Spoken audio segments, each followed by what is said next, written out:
Rebonjour à tous. Alors nous sommes ici pour parler du fait de réduire notre dépendance au numérique américain, et en préparant cette table ronde, j'ai essuyé quelques critiques.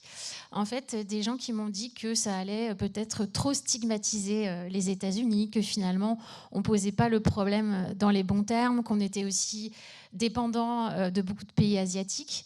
Mais on persiste et on signe parce qu'on pense que en fait notre dépendance numérique et économique aux États-Unis, elle n'a pas d'équivalent.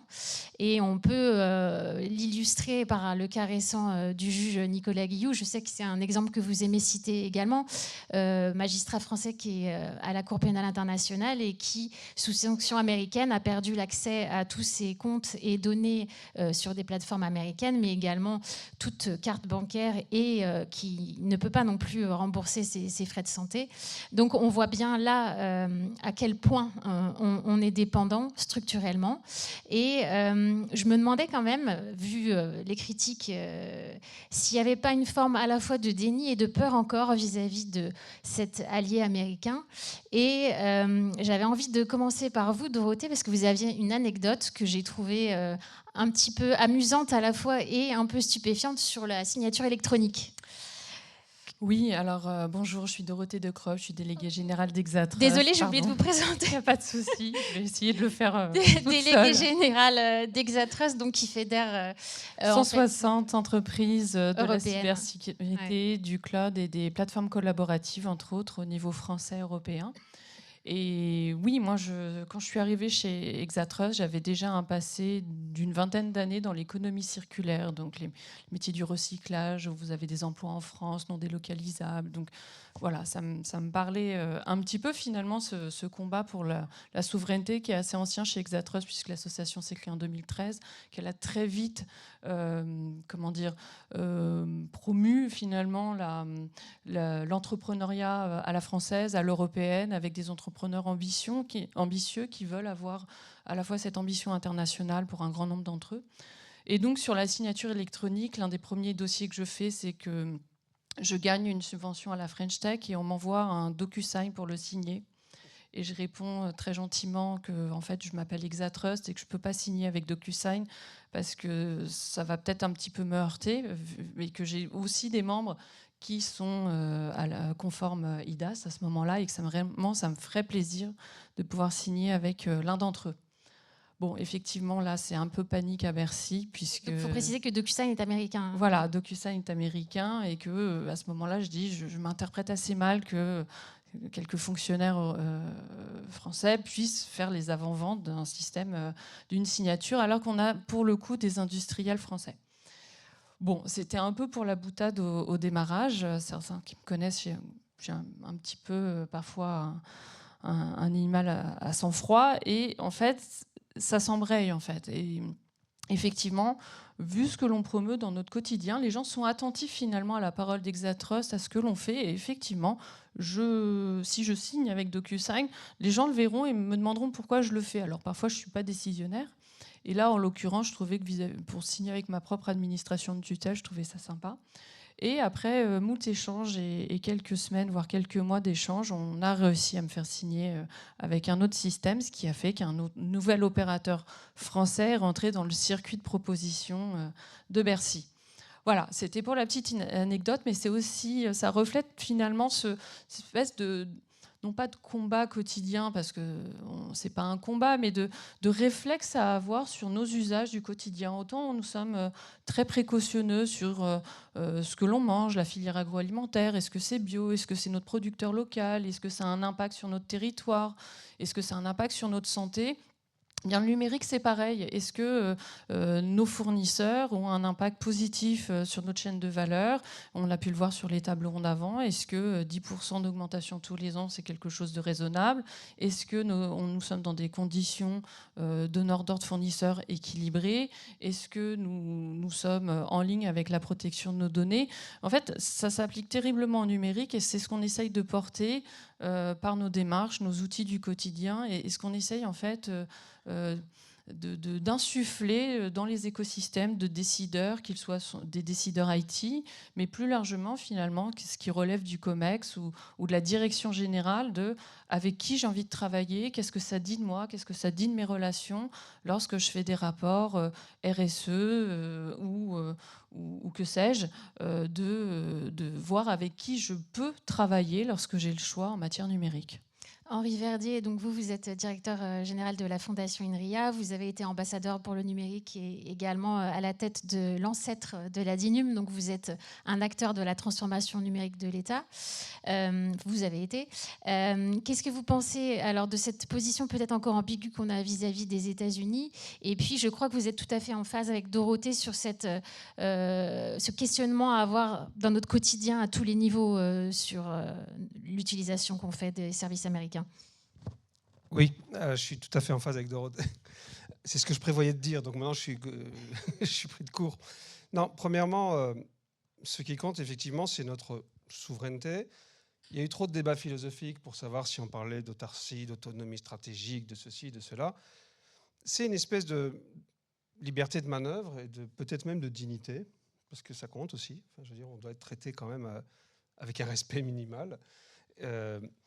Et premièrement, je comprends que ce n'est pas une bonne posture de dire on se pose contre les Américains, parce que ce qui compte, c'est de se poser dans notre histoire nationale, avec nos traditions, avec nos rêves, notre projet de société, sereinement, quoi. Mais en même temps, on doit constater qu'aujourd'hui, on est surdéterminé, y compris dans nos imaginaires, y compris dans nos stratégies industrielles, par les États-Unis. Donc c'est bien eux qui dessinent la carte de la révolution de l'IA, la carte d'un certain nombre de révolutions en cours. Donc bien sûr qu'ils ont un poids supérieur. Et pour répondre directement à votre question, moi j'ai été donc diplomate. On a travaillé beaucoup à essayer d'implémenter le terme souveraineté numérique européenne en Europe. Ça n'a pas été facile. Et comme l'a dit tout à l'heure Michel Paulin, il y a encore 5-6 ans, c'était un gros mot. C'était même 2 gros mots, parce que les gens pensaient qu'on voulait dominer Internet comme les Chinois et qu'on voulait abandonner notre souveraineté à l'Europe. Et donc, ils n'aimaient pas du tout l'expression. Donc, c'est en train de percoler un peu, mais c'est vrai que, et surtout à l'échelle de l'Europe, la France, au fond, est le pays le plus avancé à cause de De Gaulle, à cause de l'OTAN, à cause de plein de raisons. Mais les autres pays d'Europe, ça va être extrêmement dur pour eux d'entrer dans une géopolitique où les Américains ne sont pas le grand frère protecteur qui viendra à notre secours au moins de problèmes. C'est très, très dur de se projeter dans ce monde-là. Surtout pour les pays de l'Est qui, nous, Français, il faut quand même qu'on l'entende, ils considèrent qu'on avait renoncé à leur liberté, nous, l'Europe de l'Ouest, et qu'heureusement qu'il y a eu Bush et Reagan, etc., qui ont continué à se battre pour eux. Donc, si vous prenez la frontière Est de l'Europe, ils considèrent qu'on a été lâches et qu'on les a abandonnés et que les Américains étaient là. Mais ce pli, il faut le déplier parce qu'on ne peut plus compter, en tout cas dans les sujets de tech et de numérique, sur les États-Unis. D'ailleurs, on a tout sous les yeux. Monsieur Musk, Monsieur Thiel, ils disent que l'Europe est leur adversaire, que la démocratie est un mauvais système, que l'état de droit doit être dépassé, que la démocratie sociale est un handicap. Et ils le font. On les a vus soutenir l'AfD, soutenir Orban, affaiblir les Anglais. Enfin, il faut juste regarder la réalité en face. En tout cas, cette administration, certaines de ces grandes entreprises sont des adversaires de la démocratie et de l'Europe, affirmés publiquement, quoi. Dorothée, vous aviez envie de rebondir et après on parlera des outils que vous proposez pour sortir de cette dépendance. Oui, moi je souscris totalement. Effectivement, on pense naïvement que... alors, pas naïvement, mais on est dans une guerre économique et que ça nous dépasse un petit peu parce qu'il y a des raisons géopolitiques qui, effectivement, rythment notre quotidien, au rythme des informations. Et néanmoins, nous sommes tous acteurs dans cette salle, ailleurs, partout, d'un pouvoir à un moment de décision. Et qu'il faut à chaque fois remettre d'une façon très micro sur chaque décision que l'on prend au quotidien. En fait, chaque euro compte. C'est-à-dire que d'être dans une posture de je vais attendre que, souvent dans le numérique, telle solution européenne soit exactement au même niveau que la solution dominante, en fait, ça signifie qu'on ne passera jamais finalement à la décision, parce que c'est se donner l'excuse de ne pas y aller. Aujourd'hui, le numérique est un investissement, la sécurité a un coût. Aujourd'hui, le baromètre du Césin démontre que les budgets en matière de sécurité dans les budgets IT sont en train de baisser. Si paradoxalement, on augmente à chaque fois la charge des budgets de protection de nos données dans le cloud, à un moment donné, ça veut dire que globalement, on est en train de faire baisser notre niveau de sécurité. On ne peut pas vivre aujourd'hui dans un système comme ça où on accepterait d'emblée de perdre une bataille qu'on ne livre pas, en fait. Aujourd'hui, il faut basculer de l'ambition, de l'incantation, de l'intention à l'action, tous les jours, se re-questionner et essayer à chaque fois que c'est possible de commencer à réorienter des euros vers des solutions françaises, européennes, que ce soit alors en matière de cybersécurité, de cloud, de plateformes collaboratives, enfin en tout cas pour les industriels que je représente, mais dans tous les stacks, à chaque fois que c'est possible et nécessaire, parce qu'on arrivera à rattraper ce niveau que si on investit massivement. Et là, pour le coup, il n'y a pas de petits contrats. En fait, chaque promotion d'un industriel français, européen, compte dans la balance pour celui d'après qui viendra aussi le choisir, en fait. Oui, on peut appeler ça un peu la politique des petits pas. Je crois que vous êtes aussi très, très fervent adepte de cette Mais ce n'est pas que des petits pas. Je pense que c'est d'abord une question de awareness, diraient les Américains, de réaliser ce qui se passe et de posture. Ça commence par les particuliers. Hein. Nous tous, en fait, on a plutôt intérêt à être sur Signal que sur WhatsApp. On a plutôt intérêt à être sur Firefox que sur Chrome. On a plutôt intérêt à être sur ProtonMail que sur Gmail.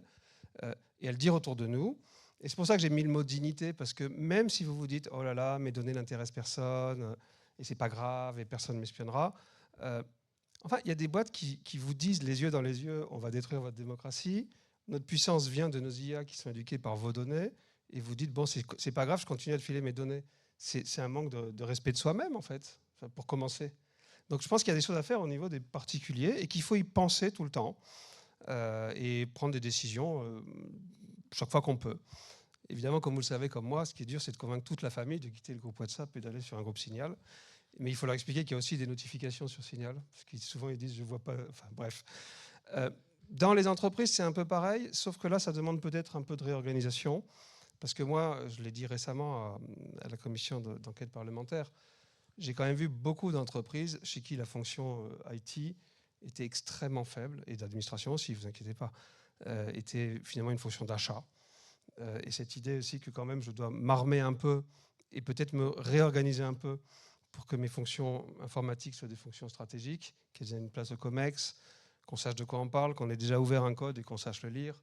C'est pas très dur, hein, mais c'est une question de perception là aussi, c'est une question de point de vue. Et puis si vous voulez, on parlera de ce que peut faire l'administration.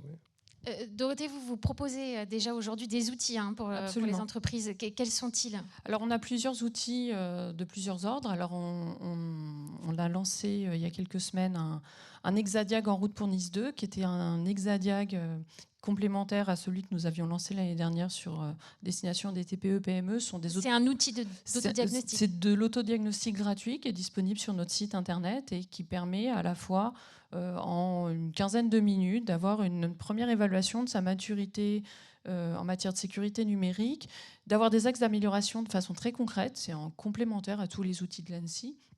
Et derrière, vous avez un sourcing de membres Exatrust qui peuvent aider finalement à la mise en conformité et à l'accompagnement. Donc ça permet aussi de déconstruire le narratif qui dit qu'il n'y a pas d'entreprise française pour accompagner. En fait, on les référence dans ce cadre-là. On a également mis en place avec le Césin, donc le Cyberpanorama, qui pour le coup recense 320 éditeurs français selon le référentiel NIST et qui permet aussi de démontrer qu'on a un écosystème foisonnant, alors de start-up, de PME, de TI et de grands groupes pour, encore une fois, répondre à la proposition de valeur nécessaire dans les entreprises pour se sécuriser. Et puis, on développe aussi des livres blancs où on cartographie les membres qui peuvent répondre en fonction des usages. On vient d'en sortir un sur les plateformes collaboratives européennes et derrière avec des use cases pour témoigner d'entreprises qui ont fait le choix de basculer un certain nombre de leurs briques technologiques chez des acteurs français et de dire en fait les raisons pour lesquelles ils l'ont fait, ce qu'ils ont trouvé de positif et de déconstruire à chaque fois ce narratif négatif dont la France est quand même assez experte, au contraire de valoriser notre industrie. On a la chance d'avoir des entrepreneurs, on a la chance d'avoir de l'innovation, on a la chance d'avoir des gens qui ont envie de se positionner sur ces marchés. Il faut les soutenir, quelle que soit la solution. Et enfin, sur notre site internet, on a un dernier jouet, j'ai envie de dire, de sourcing qui s'appelle ExaSearch. Donc vous pouvez choisir finalement vos industriels en fonction de vos besoins, quand vous les avez identifiés avec des mots-clés, ou sinon vous pouvez aussi rentrer le nom de votre fournisseur qui est extraterritorial aujourd'hui, que dans le cadre de votre diagnostic finalement, puisque c'est en 3 étapes, dans votre diagnostic vous êtes posé la question de je voudrais changer Teams, je voudrais changer WhatsApp, et quels sont les acteurs chez Exatrust qui peuvent vous aider. Et donc vous pouvez rentrer dans ce moteur de recherche ces noms de solutions extra-européennes, et le moteur de recherche va vous proposer les alternatives présentes chez Exatrust pour venir vous accompagner sur cette proposition de valeur. Donc tous nos outils sont toujours basés sur le pragmatisme, une politique de petits pas, et puis à la fois faire connaître cet écosystème, au même titre qu'aujourd'hui on utilise des marques souvent américaines quasiment pour utiliser en nom. Et ben, on a l'espoir de faire la même chose avec des acteurs européens pour le rentrer dans notre langage courant, et que ce soit d'une banalité de Solvide par exemple, ou d'autres thématiques qu'on pourrait imaginer. Henri, vous avez aussi une vision assez particulière du rôle de l'État, et notamment quelques exemples que vous avez développés en Inde qui pourraient éventuellement nous inspirer, et peut-être qu'il y aura matière à débat avec Dorothée, peut-être qu'elle ne sera pas tout à fait d'accord avec vous, on va voir. Bon, en tout cas, déjà, je voulais dire que chacun d'entre nous, donc on vient de le dire tous les deux pendant 20 minutes, peut commencer ce soir à gagner des degrés de liberté. Donc ça, c'est important. Mais ensuite, il faut quand même une stratégie globale. Et là, je voulais insister sur le fait que, d'abord, la ligne de front, elle est quand même considérable. Hein. Ce n'est pas seulement le cloud, ni la sécurité. C'est bien qu'on ait mis la sécurité dans le débat, parce que souvent, on parle plus de libre-échange quand on parle de souveraineté, et on oublie que si tout le monde peut vous espionner et tout le monde peut vous débrancher, vous n'êtes pas en souveraineté non plus. Donc la cybersécurité devrait être vue comme un pilier de la souveraineté.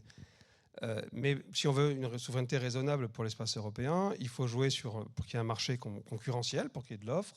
Il faut encourager la croissance de nos startups. Il faut réguler un peu le marché. Tout ça, c'est super important. Et moi, je crois qu'il y a aussi il faut jouer sur les leviers de l'achat public. C'est tout à fait vrai. Mais je crois qu'il y a aussi un rôle spécifique de l'action publique, et qui, globalement, est de travailler sur les infrastructures et sur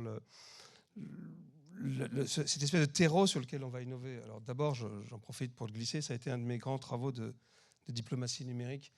Rappelons-nous quand même que plus il y a de grands communs numériques, mieux on se porte. C'est-à-dire, heureusement qu'il y a OpenStreetMap, qui est une alternative à Google Maps. Heureusement qu'il y a Linux, qui est une alternative à Windows. Donc c'est standard ouvert, c'est logiciel libre, c'est grands communs de données par contribution. Ça fait partie de nos degrés de liberté, parce qu'il n'y a pas un chef qui nous domine, quoi. Donc ce n'est pas nous les patrons, mais on a des espaces de liberté de manœuvre. Donc je pense que l'action publique doit se préoccuper de la pérennité des communs qui sont utiles à notre souveraineté.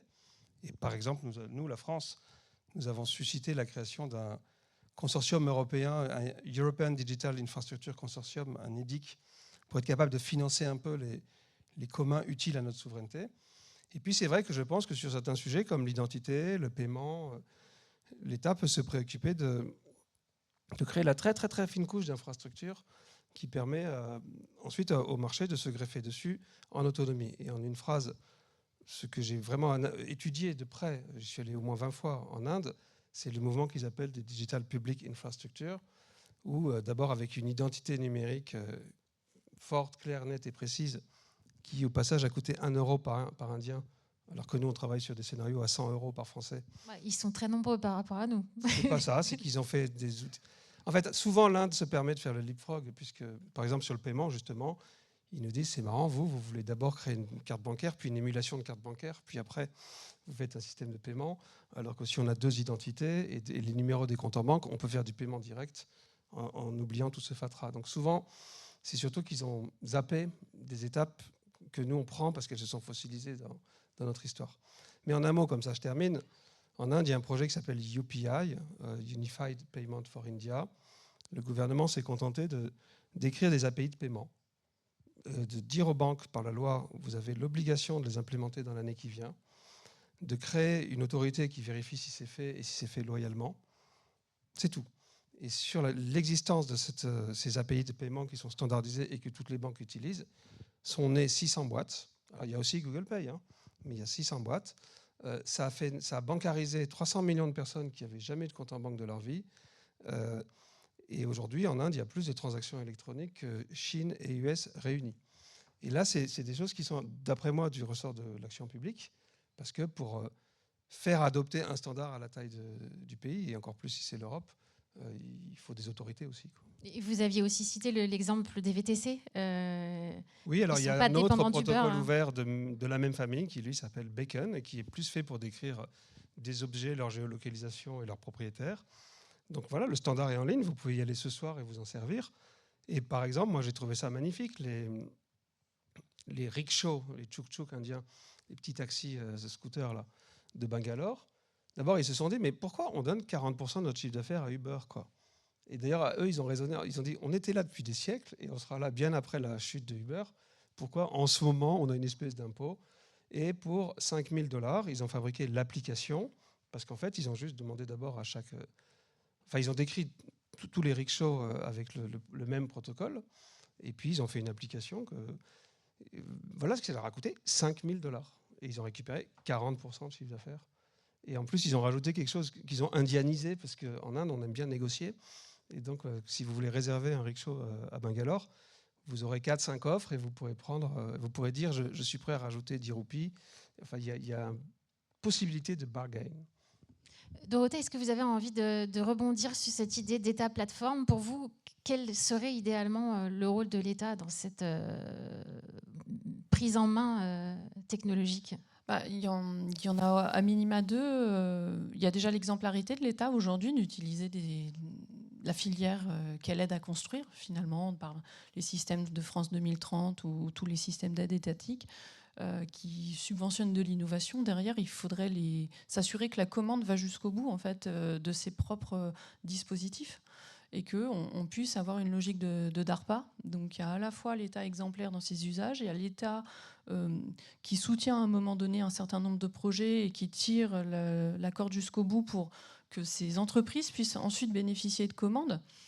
Et puis, il y a aussi à un moment donné, peut-être qu'à la différence de l'Inde, où on est probablement en France moins capable de faire des ruptures technologiques ou organisationnelles parce que ce n'est pas complètement dans notre ADN, déjà d'être plus dans une logique de co-construction, c'est-à-dire de ne pas être toujours dans le sacro-saint make or buy, de ne pas être toujours dans le make si ça a déjà été fait par l'industrie et les filières industrielles qui sont aujourd'hui portées par les comités stratégiques de filière, mais au contraire de prendre le meilleur des deux dans le dispositif, c'est-à-dire des industriels qui ont peut-être déjà des solutions développées, éprouvées et à un moment donné qui peuvent peut-être être adaptées pour répondre aux besoins de l'État. À la fois, quand il n'y a pas de solution, peut-être faire des co-constructions, ce qui commence à se faire aussi. Et puis, à la fin, effectivement, d'être toujours en soutien de cette filière industrielle et de trouver les axes, même dans les réglementations, pour y inscrire cette préférence nationale, européenne, pour en faire quelque chose de tangible à l'image de nos partenaires étatiques, enfin partenaires commerciaux, qui eux l'ont mis dans leur propre réglementation et qui aujourd'hui voudraient nous reprocher de le faire. Donc même si le numérique n'a pas de frontières, il a quand même une identité, il a des valeurs et il faut qu'on arrive à conserver les nôtres dans ce dispositif. Je vais vous laisser le mot de la fin, Henri. Non, c'est pas le mot de la fin, mais je vais à peine mais rompre un peu le consensus qui nous a unis pendant tout le truc. D'accord, je suis d'accord avec vous. Mais par exemple, j'ai été d'Inum. Je recevais toutes les semaines 5 ou 6 boîtes qui me disaient « faut m'acheter parce que je suis français ». Et je leur disais « mais prouvez-moi aussi que votre solution est bonne quand même.